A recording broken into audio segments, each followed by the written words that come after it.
You might think that cell phones bring us closer together, but new research shows technology can leave us feeling, well, disconnected. That can affect our emotional and physical health. Barbara Fredrickson is a professor of psychology at the University of North Carolina, go Heels, in Chapel Hill.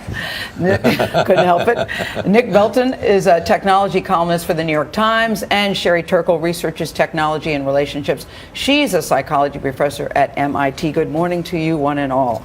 Sherry, let's start with you, because it's ironic. You look at that video, they were ginormous back then, but it was so exciting because you could feel connected. So it's ironic all these years later that we feel empty and disconnected. Why so? Well, the people in that film were using the phones actually to talk to each other. True. And now we don't really use our phones to talk to each other. We mostly use our phones to text to each other. And what texting does is give us an opportunity to multitask. We're texting while we're breastfeeding our children. We're texting while we're having breakfast with our families. We're texting while we're having dinner dates. We're texting on the playground and not watching our kids. So it's the multitasking nature of what we're doing with our phones. It gives us the feeling that we don't need to pay full attention to each other. That's the first thing. And the second thing is that texting gives us the feeling that we can hide from each other. We can construct our text to be who we want to be. We can create a self on the text in which we can sort of hide in plain sight. We can edit.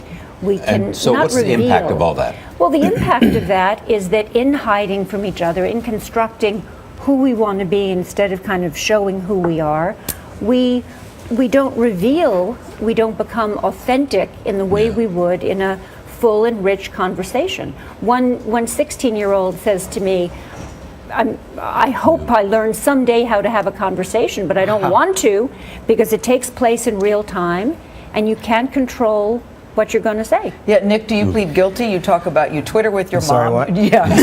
You don't respond to your dad's voicemails. Your sister takes the kids out and hands them iPads. I think that one of the things is that these technologies connect us to the people that are far away from us, but they disconnect us from the people that are directly in front of us. I joke around looking at my phone, but that's essentially what we do all the time.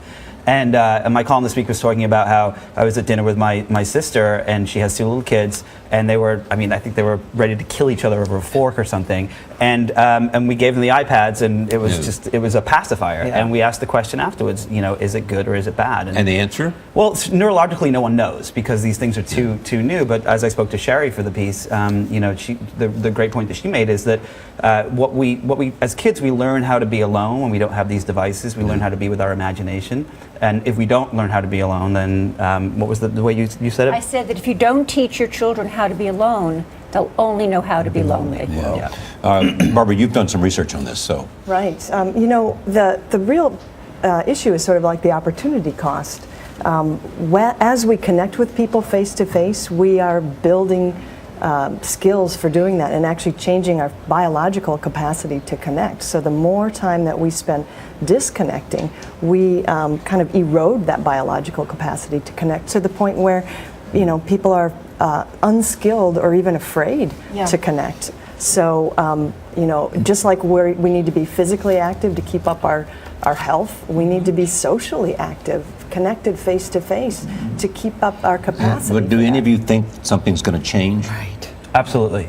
It's the 40-year anniversary of the cell phone today. If you look back, it was before I was born, but I've seen videos of it. But but people in restaurants used to pull out those big phones, and it was like, oh my God, that guy has a cell phone. How cool! And now if you pulled out a cell phone in a restaurant, people would tackle you. And I think my point is whether the negative implications of all this are going to change the way people use iPads and use cell phones and use smartphones. I think that we learn a little bit. Yeah. I think it's already changing. Yeah. I think that with these technologies, you get the illusion of companionship without the demands of friendship. Well, I think that people are starting to see that. I agree. Just gradually now we're starting to see They need the intimacy of the downsides. human touch. You need the intimacy of a human touch. Barbara, I like what you say best of all, is that friends don't let friends lose their capacity for humanity.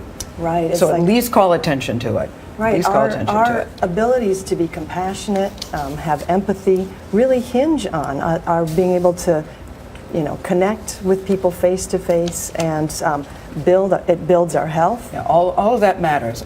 I think it's good that we're at least giving people something to think about. I like Right. that. Thank you guys. Thank you very you. much.